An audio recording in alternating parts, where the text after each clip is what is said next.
On va en parler avec quelqu'un qui vient de signer ce livre, publié chez Plon, La face cachée du 11 septembre. Il est grand reporter. Je vous demande d'accueillir Éric Laurent.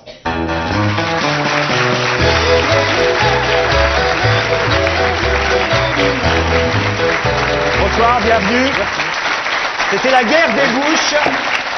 Ce livre qui avait très bien fonctionné, il faut dire, La guerre des bouches. Merci. Là maintenant, c'est La face cachée du 11 septembre. Un mot, avant de parler de votre bouquin, sur cet article que vous aviez certainement vu dans Le Parisien, cette poupée qu'ils nous ont prêtée. Écoutez, moi ça ne me surprend pas, ça fait partie des épiphénomènes, mais ça circule non seulement en France, mais dans d'autres pays européens, et également abondamment, beaucoup plus abondamment dans le monde arabe. Oui, puisqu'il va de soi que dans une partie du monde, Ben Laden ou Saddam Hussein sont des héros. C'est une espèce de Guevara, Che Guevara islamiste, et Mao Tse-tung pour la longue marche. Gérard, la comparaison vous va pour Mao? Non, la comparaison me choque. Évidemment. Absolument. Oui, Mao a aidé à la libération de son peuple, quels que soient par ailleurs les erreurs ou les crimes. À propos de Bin Laden, pourquoi ils n'ont pas retrouvé les Américains? C'est toute l'ambiguïté en fait. Moi ce qui m'a fasciné dans l'enquête autour du 11 septembre, c'est que à l'issue, au terme de cette enquête, j'avais le sentiment vraiment d'être arrivé dans une situation un peu semblable à celle de l'assassinat de Kennedy. L'assassinat de Kennedy reste encore aujourd'hui, 40 ans après, un mystère totalement entouré de mensonges. Et quand on regarde effectivement le 11 septembre, quand on analyse, quand on fouille les détails autour du 11 septembre, non pas la tragédie elle-même, mais tout ce qui l'entoure, on s'aperçoit qu'il y a une série en effet donc de mensonges entourés de mystères. Bon, Ben Laden, d'ailleurs, c'est pas qu'il le trouve pas, c'est qu'il se rappelle plus où ils l'ont caché. Non, mais il y a une chose. Ça, c'est votre thèse. Pour raccourcir le... Pour Vous êtes grossir le d'accord trait. avec ça? Non, mais il y a une chose tout à fait étonnante en ce qui concerne Bin Laden. J'ai feuilleté donc l'affiche. Il fait partie des 10 hommes les plus recherchés par le FBI, bien entendu. Mais quand on regarde l'ensemble de sa fiche, on s'aperçoit qu'il est recherché pour des attentats en dehors du territoire américain, sur des citoyens américains en dehors du territoire des États-Unis. J'étais quand même très surpris. Il n'y avait rien concernant le 11 septembre. Donc je me suis dit, la fiche n'est pas à jour. Et j'ai téléphoné au FBI. Écoutez, c'est vraiment un problème pour nous aussi, au FBI, parce que figurez-vous que depuis le 11 septembre 2001, M. John Ashcroft, le ministre de la Justice américain, n'a jamais lancé d'avis de recherche fédéral, ce qu'on appelle l'avis de recherche fédéral, contre Bin Laden. L'administration Bush, à ce jour, ne recherche pas Bin Laden.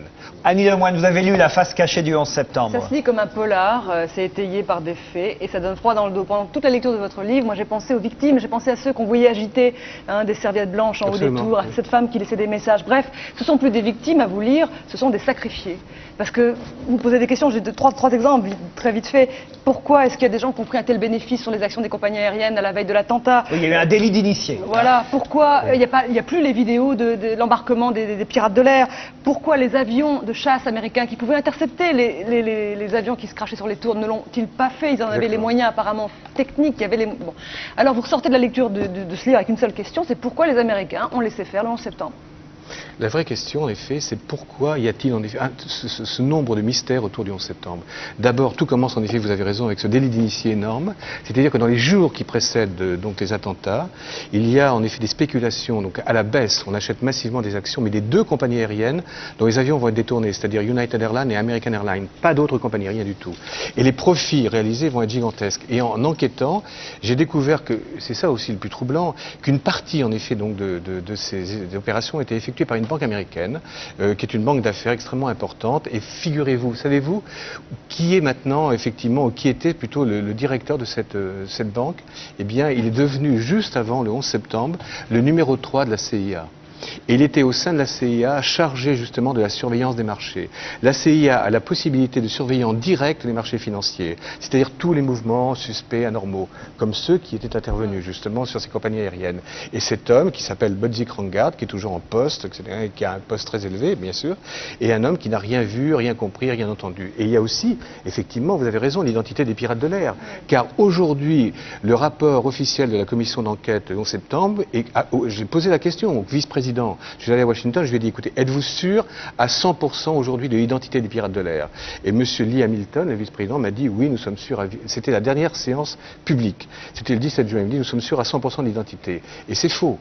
C'est faux, car il y a au moins 6 personnes, 6 pirates qui ont usurpé l'identité de personnes toujours vivantes, qui se sont manifestées après en disant écoutez, on m'a volé mon passeport, j'ai trouvé ma photo effectivement donc sur la vie de recherche du FBI, j'ai déclaré la perte de mon passeport il y a 3 ans, je n'ai jamais quitté le Maroc, la Tunisie, l'Arabie Saoudite. Ils sont au moins 6.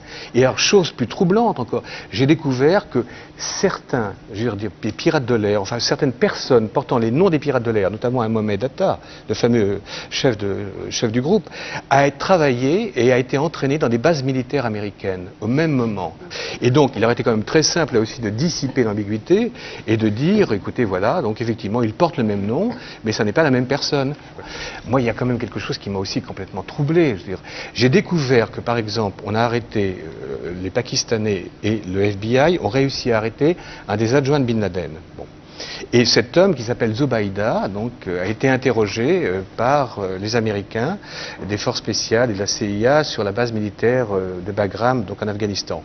Et on a voulu lui faire croire qu'il avait été ramené en Arabie Saoudite. Et là, donc, on avait effectivement habillé 2 hommes en uniforme saoudien, 2 hommes des forces spéciales américaines, en lui disant, écoutez, voilà, donc vous allez l'interroger, en lui parlant effectivement donc arabe, et donc, et quand il les voit, au lieu d'être paniqués, donc ce terroriste, leur saute quasiment au cou, en leur disant, écoutez, il y a 2 numéros de téléphone, il leur donne de mémoire, appelez tout de suite et on vous dira quoi faire. Et les 2 hommes appellent et on découvre qu'au bout du fil, il y a en effet donc le téléphone d'un des principaux princes saoudiens, qui est le fils donc d'un des frères du roi.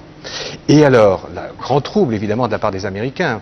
Alors, grand trouble, mais évidemment, alors, ils reviennent vers Zubaydah, qui est donc le terroriste, en lui disant, écoute, tu as menti, c'est pas possible, tu vas te faire trancher la gorge, tu as mis en cause un membre de la famille royale saoudienne. Et l'autre dit, mais pas du tout, attendez, vous n'avez pas compris. Il n'y a pas seulement lui. Et il commence pendant 10 minutes une confession qui va laisser les Américains, mais totalement, évidemment, pantois. C'est-à-dire, il révèle les noms de 3 autres princes, et la chose étonnante, silence complet, aucune intervention de la Maison-Blanche auprès de la famille royale saoudienne. Et le plus étonnant, 4 mois plus tard, ces princes disparaissent les uns après les autres en l'espace d'une semaine. Le fameux prince incriminé, donc le prince qui s'appelle Fahd Salman, et crise cardiaque, 43 ans, crise cardiaque inexpliquée. Le deuxième meurt le lendemain en allant aux obsèques de son cousin sur la route entre Jeddah et Riyad. Accident de voiture totalement inexpliqué. Et le troisième, cerise sur le gâteau, donc le troisième incriminé, vous savez de quoi il meurt? Un prince saoudien, à 70 km de Riyad, il meurt de soif dans le désert. Communiqué officiel. Et vous-même, vous allez bien? Pour l'instant encore, ça va. Parce que là, je me pose des questions. Non. Gérard. Aussi bien à travers vos enquêtes qu'à travers des films comme celui de Michael Moore, on entend Arabie Saoudite, Arabie Saoudite, Arabie Saoudite. Et notamment les liens incroyables qu'il y a entre les Bush, la famille Bush, les proches de Bush et l'Arabie Saoudite. Est-ce que vous pensez que si Kerry devient président des États-Unis, on saura sur ces liens incroyables entre l'Arabie Saoudite et les Bush un peu plus de vérité? Ou est-ce que vous croyez que ça sera couvert par le secret? Je redoute qu'en effet la démocratie américaine soit aujourd'hui terriblement ébréchée. Je veux dire, on est arrivé dans une relation de consanguinité en termes de relations d'affaires entre une famille régnante aux États-Unis, la famille Bush, et une famille régnante en Arabie Saoudite, qui sont sans précédent dans l'histoire américaine. Mais je pense que Kerry, d'une autre manière, de manière moins cynique, probablement fait aussi partie de cet establishment. Vous savez. Bien sûr, complètement. Oh non. Ah si, mais bien sûr, absolument. Il non, et Jospin quand même, il est honnête, lui, franchement. Et l'abbé Pierre. Isabelle, C'est pour ça qu'il est plus là. ça vous a intéressé? Ah bah moi, je pensais que ça m'intéresserait pas, mais franchement, c'est haletant. D'abord, c'est hyper bien écrit. Merci. Mais alors, Dallas à côté, c'est de la gnognotte. Hein. Il se passe plein de trucs que j'ai un peu oubliés parce que je me demande si je suis pas un peu con parfois, mais bon, bref. Et toi, ça va.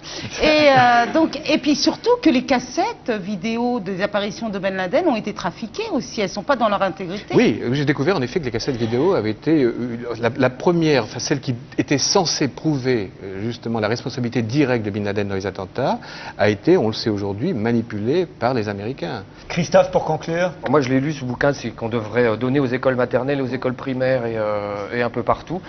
C'est moi, cette thèse-là, de toute façon, c'est pas que j'y crois, mais il suffit d'ouvrir les yeux pour regarder la vérité en face. Et voilà, je vais être cynique, mais moi, quand j'ai lu ce bouquin-là, je n'ai pas pensé aux personnes qui sautaient, aux personnes qui venaient ici. Il ne faut pas y penser aux victimes. Si on y pense, on est foutu. Pendant combien de temps est-ce qu'on va rester dans la position de la minute de silence en regardant nos pompes et en fermant les yeux alors qu'il faut relever la tête et les ouvrir? Quand on parlait tout à l'heure, mais il y a d'autres trucs, le Mola Omar qui s'enfuit en mobilette, ça c'est très drôle. Les délires sur les grottes de Tora Bora où on nous a vendu ça avec un bunker, avec un bunker, oh, tout était installé. Vous y êtes allé, vous les avez visités. Allé à Tora Bora. C'est des recoins qui sentent la pisse. Mais exactement. On est dans une situation et dans une époque où on ment. Mais je veux dire, il y a une espèce de... La communication a remplacé l'information, notamment la communication politique. Et jamais, en effet, la possibilité de travestir la réalité, la vérité n'a été aussi grande.